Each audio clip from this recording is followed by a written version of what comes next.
네, 6일 지방선거 전 마지막 주말을 맞아서 여야 지도부는 최대 격전지 수도권에서 유권자 표심을 얻기 위해 총력전을 벌입니다.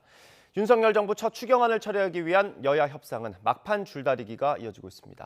국회 취재기자 연결해서 자세히 알아보겠습니다. 백종규 기자. 네, 국회입니다. 네, 사전투표 이틀째이자 마지막 날입니다. 국민의힘 지도부는 어디로 갑니까? 네, 국민의힘은 선거 전 마지막 주말인 오늘 수도권에서 집중 유세를 벌입니다. 먼저 국민의힘 이준석 대표는 민주당 이재명 총괄선대위원장의 출마 지역인 인천 계양을에서 그야말로 총력 유세를 펼칩니다. 이 후보를 견제하기 위해 국민의힘 윤영선 후보와 함께 사전투표도 합니다. 이후 인천 계양을은 물론 남동구, 부평구, 서구를 차례로 돌며 국민의힘 후보에 대한 지지를 호소할 예정입니다. 오후에는 김포시를 찾아 시민들과 접촉을 늘려 막판 표심 끌어모으기에 나섭니다. 권성동 원내대표는 경기 남양주, 광주, 하남을 잇따라 돌며 지지를 호소하는데요. 주로 전통시장을 돌며 상인들과 장을 보러 온 시민들을 만날 예정입니다. 네, 민주당은 며칠째 갈등 상황이 봉합되지 않고 있는데 유세는 어떻게 진행됩니까? 네, 민주당은 격전지인 수도권과 충청권 표심을 잡는 데 힘을 쏟고 있습니다.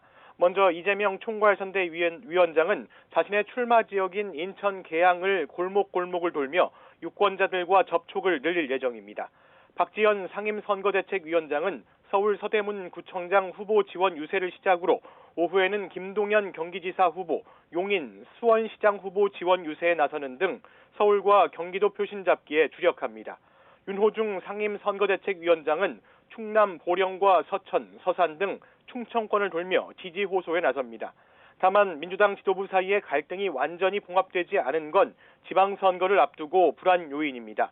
앞서 어제 박지원 위원장은 SNS를 통해 대국민 사과 기자회견 과정에서 당 지도부와 충분히 상의하지 못한 것을 공개 사과했는데요.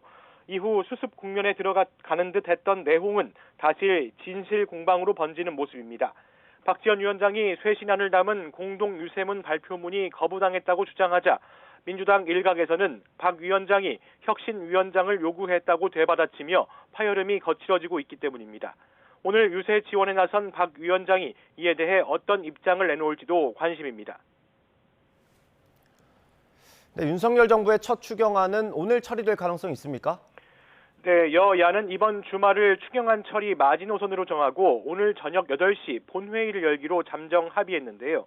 그 전까지는 치열한 물밑 협상을 이어갈 예정입니다.